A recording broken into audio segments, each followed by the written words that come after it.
Hello everyone, welcome back to my channel astral dimension. तो आज की वीडियो के अंदर हम बात करने वाले हैं साढ़े साती के बारे में।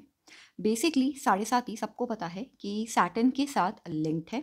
7.5 ईयर का जो एक फेज आता है सैटर्न का, उसको साढ़े साती कहा जाता है, जिसके अंदर चाहे हमारी महादशा किसी भी प्लैनेट की हो, चाहे ट्रांजिट किसी भी प्लैनेट का हो रहा हो, चाहे किसी भी प्लैनेट का मेजर इम्पैक्ट हमारे ऊपर हो, लेकिन उस एक टाइम स्लॉट के अंदर हमें जो इम्पैक्ट है, जो रिजल्ट है मैसिव, वो सैटर्न का मिल रहा होता है।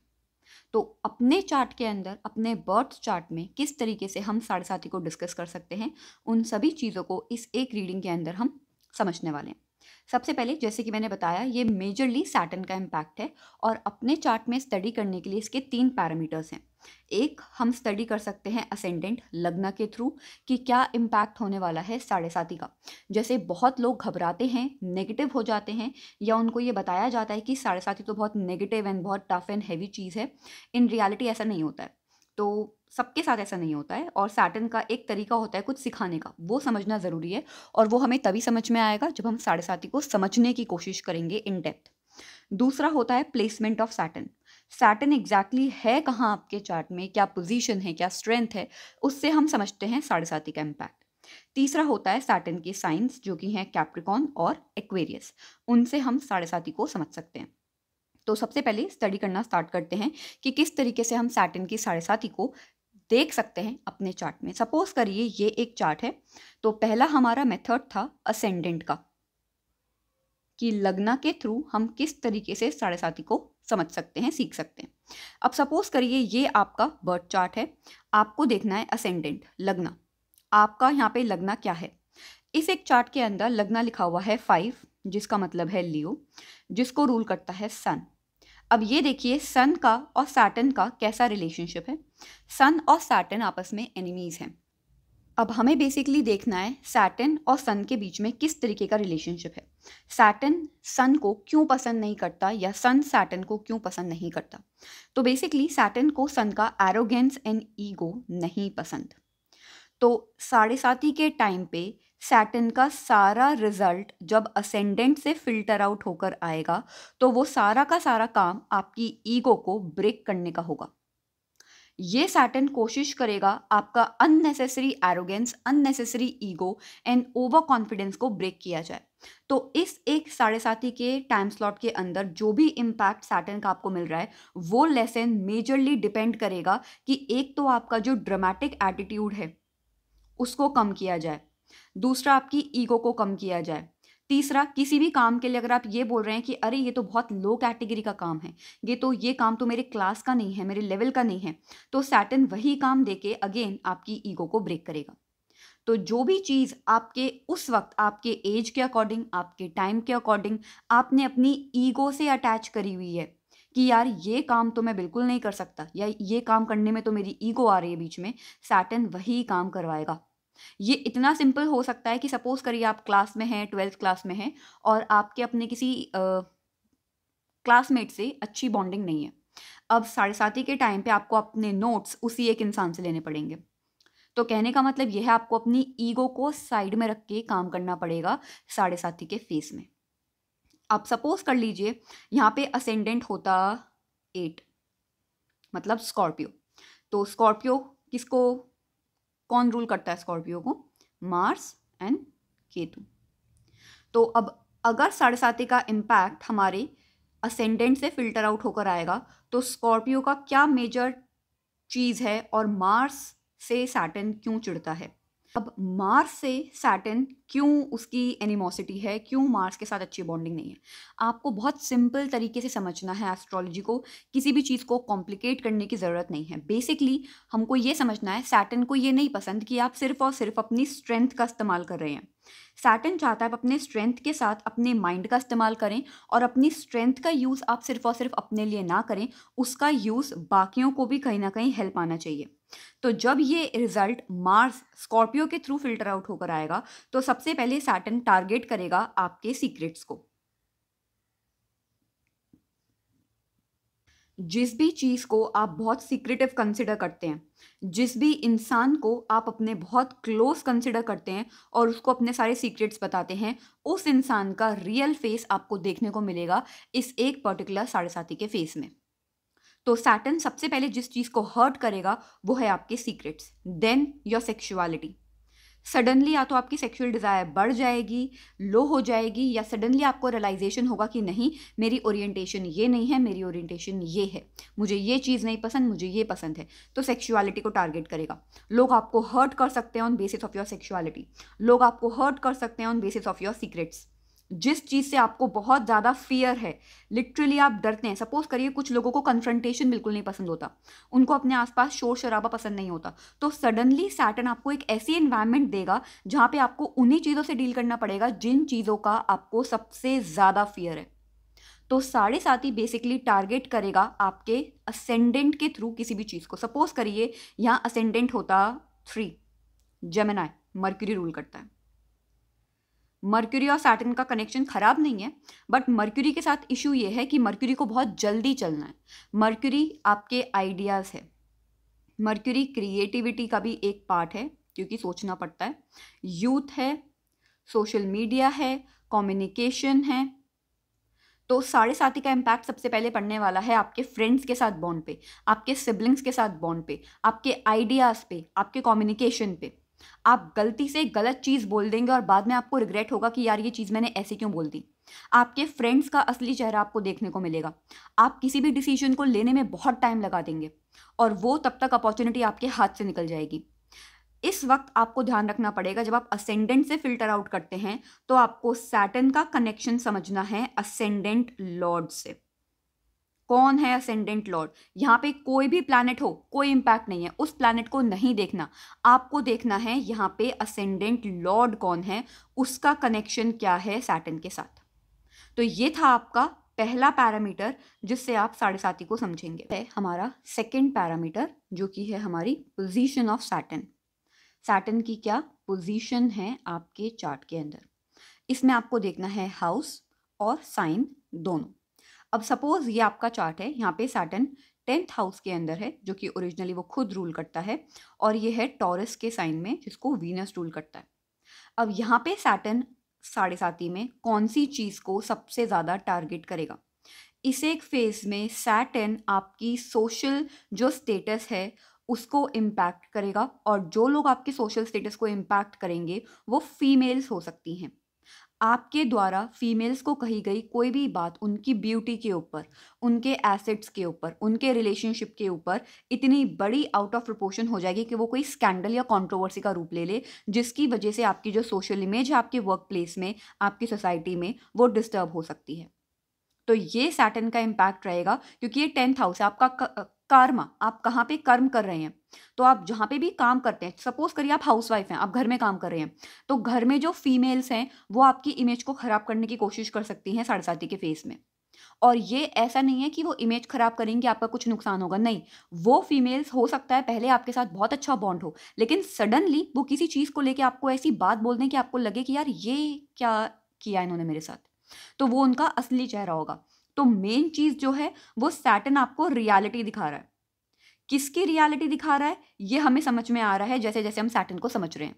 सपोज अगर सैटर्न होता है यहाँ पे, सडनली आपके सपोज करिए 3 बच्चे हैं, अब आपको कोई इशू हुआ, कोई हेल्थ इशू हुआ, उसमें से आपको जो सबसे बड़ा बच्चा है जिसके साथ आपकी बहुत अटैचमेंट है, सडनली वो आके आपको बोल रहा है कि भाई मैं तुम्हारे हेल्थ में कोई कंट्रीब्यूशन नहीं कर सकता, मैं आप लोगों की हेल्प नहीं कर सकता, मेरी खुद की भी फैमिली है और मुझे उनका भी पालन पोषण करना है। सपोज वो ये चीज़ कह रहा है आपको, और तब आपको रियलाइज़ हुआ कि यार ये बच्चा हमेशा, मैं इसके साथ इतना ज़्यादा मैंने इनका अटैचमेंट रखा, बट ये जो मेरा बड़ा बच्चा है उसका ये रियल फेस है। और ऐसे में जो आपका छोटा बच्चा है जो रिबेलियस रहा है हमेशा से, वो आपकी केयर कर रहा है। तो सैटर्न का मेन काम है उस वक्त जब साढ़े साथी आपकी लाइफ में लेकर आएगा, आपकी लाइफ में जितने भी लोग हैं उनकी रियलिटी दिखाने का काम सैटर्न का है।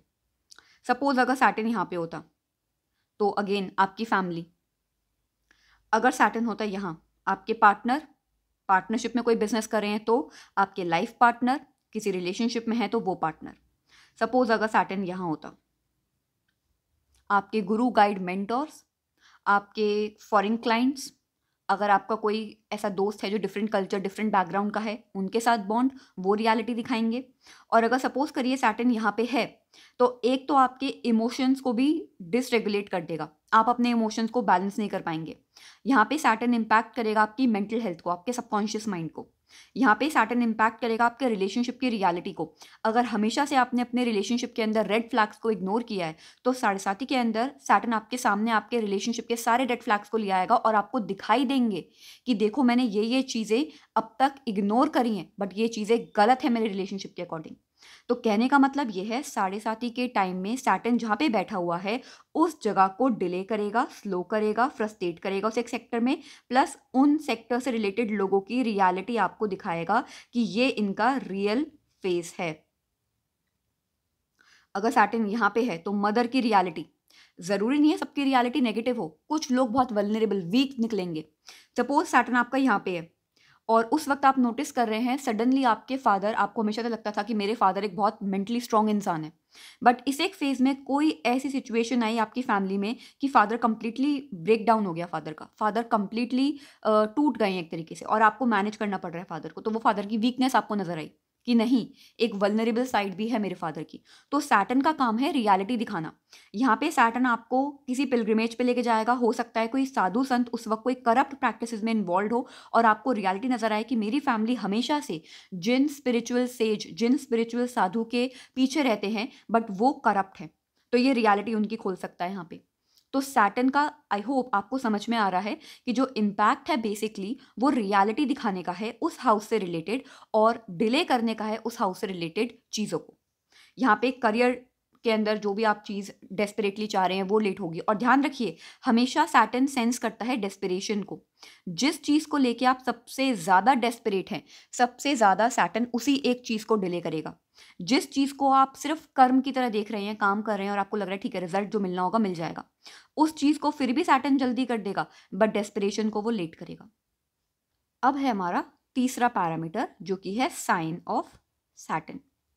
तो दो ही साइंस हैं, एक हमारा है कैप्रिकॉन, एक है हमारा एक्वेरियस। तो आपको देखना है आपके चार्ट में दोनों साइंस कहाँ पे हैं, वहाँ पे आपकी प्रोफेशनल लाइफ सबसे ज़्यादा इम्पैक्ट होती है। अब देखिए यहाँ पे है हमारा कैप्रिकॉन, यहाँ है हमारा एक्वेरियस। एक्वेरियस का मतलब हो गया किसी चीज़ को रेवोल्यूशनाइज करना, मॉडर्नाइज करना, किसी चीज़ को अपग्रेड करना, टीम वर्क, सोशल वर्क। इन सेक्टर्स के अंदर डिफिकल्टी आएगी एक्वेरियस के साइन में।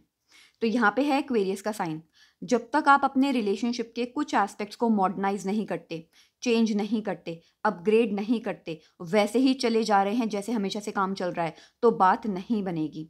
चाहे आपका रिलेशनशिप 10 साल पुराना हो, 20 साल पुराना हो, 2 साल पुराना हो, 30 साल पुराना हो, जो जैसा चलता आ रहा है वैसा नहीं चलेगा।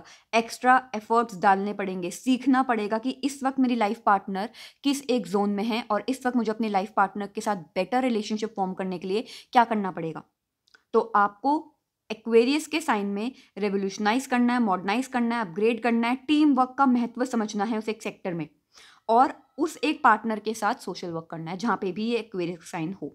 तो यहाँ पे लाइफ पार्टनर के साथ सोशल वर्क करना है, यहाँ पे अकेले सोशल वर्क कर सकते हैं, इन लॉज के साथ सोशल वर्क करना है, कलीग्स एंड कोवर्कर्स के साथ सोशल वर्क करना है, या फादर के साथ भी कर सकते हैं, या बॉसेस के साथ कर सकते हैं, अगेन फादर के साथ कर सकते हैं, बॉसेस के साथ कर सकते हैं, एल्डर सिबलिंग्स के साथ कर सकते हैं, मदर के साथ कोई सोशल वर्क कर सकते हैं, बच्चों के साथ सोशल वर्क कर सकते हैं, फ्रेंड्स के साथ, सिबलिंग्स के साथ सोशल वर्क कर सकते हैं, इवन अपने एनिमीज के साथ, कंपेटिटर्स के साथ सोशल वर्क कर सकते हैं। तो ये चीज़ें आपको ध्यान रखनी है जहाँ पे भी एक्वेरियस का साइन हो। उसके बाद कैप्रिकॉन, जहाँ कैप्रिकॉन है उसे एक सेक्टर में मल्टीपल अटेम्प्ट्स करने पड़ेंगे, और उस सेक्टर में तारीफ की उम्मीद मत करिए बिल्कुल भी। यहाँ पे है कैप्रिकॉन, अगर आप इस वक्त कोई कॉम्पिटिटिव एग्जाम दे रहे हैं और आप उसमें फेल हो गए, कोई भी आपसे ये नहीं कहेगा कि अरे वाह आपने कितनी मेहनत करी थी।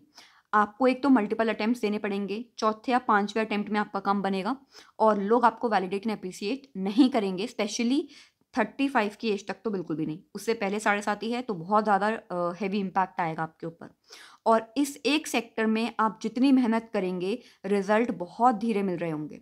नाउ ये सेक्टर हेल्थ का भी है, डिजीज़ का भी है, लिटिगेशन का है, कोर्ट केसेस का है, कंपेटिटर्स का है, एनिमीज़ का है, तो यहाँ पे इन सेक्टर्स में आप जितने एफर्ट्स लगा रहे होंगे, सपोज आपके एफर्ट्स हैं 60%, रिजल्ट मिलेगा 20%, ये रेशियो रहेगा। तो जिस भी एरिया में आपका कैप्रिकॉन है वो चीज़ें बहुत स्लो हो जाएंगी।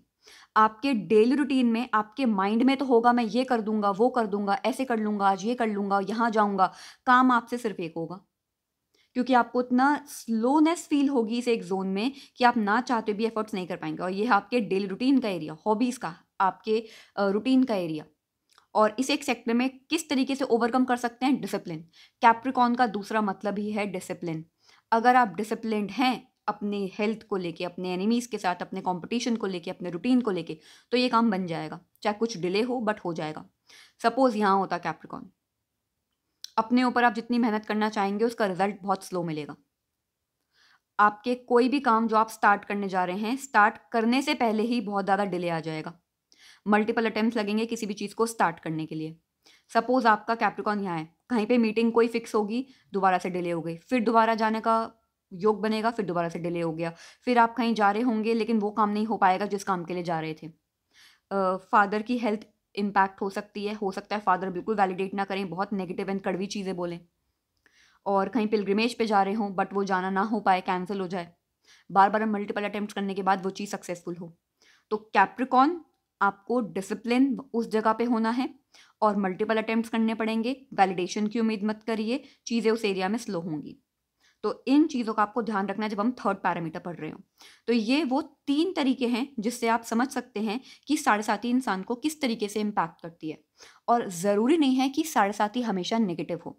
साढ़े साती के फेज में हमेशा सैटर्न एक फिक्स चीज़ देता है, चाहे वो रिलेशनशिप के अंदर हो, चाहे वो हमारे पार्टनर के रूप में हो, चाहे वो किसी फ्रेंड के रूप में हो, चाहे वो किसी जॉब के रूप में हो, चाहे वो किसी बिजनेस के रूप में हो, चाहे वो किसी एसेट के रूप में हो, लेकिन कोई एक परमानेंट रास्ता दिखाता है किसी एक परमानेंट गेन का, कि हाँ अब ये चीज़ आपको मैं दे रहा हूँ। और जो फर्स्ट हाफ होता है सैटर्न की साढ़े साती का, 3 इयर्स तक का, उसके अंदर मेनली चीज़ें बहुत ज़्यादा टफ होती हैं, हैवी होती हैं, बहुत बर्डन होता है।